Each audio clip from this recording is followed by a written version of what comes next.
ಬಂದಿದ್ದೇನೆ.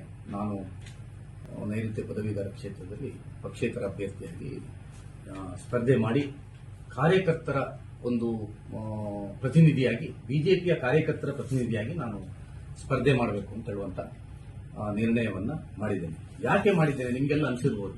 ಪಕ್ಷಕ್ಕೆ ಇಷ್ಟು ನಿಷ್ಠೆ ಅಂತ ಹೇಳಿದಂಥವ್ರು, ಪಕ್ಷದ ಪರವಾಗಿ ಇರ್ತೇನೆ ಅಂತ ಹೇಳಿದಂಥವ್ರು, ಇವರು ಯಾಕೆ ಈ ನಿರ್ಧಾರವನ್ನು ಮಾಡಿದ್ದಾರೆ ಅಂತ ನೀವು ಕೇಳಬಹುದು. ಇದು ಯಾವುದೇ ಒಂದು ದೇಶದ ಸರ್ಕಾರ ರಚನೆ ಮಾಡುವ ಚುನಾವಣೆ ಅಲ್ಲ. ಲೋಕಸಭೆ ಆದರೆ ಯಾರು ಪ್ರಧಾನಮಂತ್ರಿ ಆಗಬೇಕು, ಆಗ ಯಾರೋ ಒಬ್ಬ ಲೋಕಸಭೆಗೆ ಸದಸ್ಯ ಸೋತರೆ ನಮಗೊಂದು ಸೀಟ್ ಕಮ್ಮಿ ಆಗ್ತದೆ ಅಂತ ಹೇಳುವಂತ ಚುನಾವಣೆ ಅಲ್ಲ. ಅಥವಾ ರಾಜ್ಯ ಸರ್ಕಾರದ ಚುನಾವಣೆ ಅಲ್ಲ. ವಿಧಾನಸಭೆ ಚುನಾವಣೆ ಆದರೆ ಒಂದು ಕ್ಯಾಂಡಿಡೇಟ್ ಎದುರು ನಿಂತು ಎಲ್ಲರೂ ಒಂದು ಸೀಟ್ ಕಮ್ಮಿ ಆದರೆ ಸರ್ಕಾರಕ್ಕೆ ತೊಂದರೆ ಆಗ್ತದೆ. ರಾಜ್ಯ ಸರ್ಕಾರದ ಚುನಾವಣೆ ಇಲ್ಲ. ಇದೊಂದು ಪದವೀಧರರ ವಿಧಾನ ಪರಿಷತ್ ಚುನಾವಣೆ. ಇದು ಬಿಜೆಪಿಯಿಂದ ಆದರೆ ಡಾಕ್ಟರ್ ಧನಂಜಯ ಸರ್ಜಿ ಅವರು ಆಗ್ತಾರೆ. ಅವರು ಬಿಜೆಪಿಯವರು, ನಾನು ಬಿಜೆಪಿಯ ಕಾರ್ಯಕರ್ತ. ನಾನಾದರೂ ಪಕ್ಷಕ್ಕೇನು ಇದರಲ್ಲಿ ಲಾಸ್ ಇಲ್ಲ.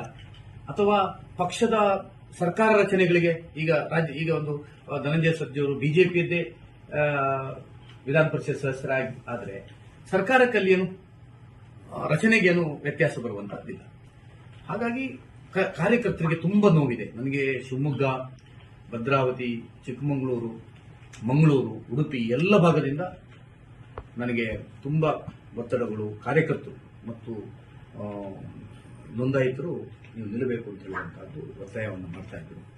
ಆ ದೃಷ್ಟಿಯಿಂದ ಕಾರ್ಯಕರ್ತರ ಪ್ರತಿನಿಧಿಯಾಗಿ ಸ್ಪರ್ಧೆ ಮಾಡಿ ಬಿಜೆಪಿಯ ಕಾರ್ಯಕರ್ತರ ಪ್ರತಿನಿಧಿಯಾಗಿ ನಾನು ಒಂದು ಚುನಾವಣೆ ಸ್ಪರ್ಧಿಸ್ತಾ ಇದ್ದೇನೆ.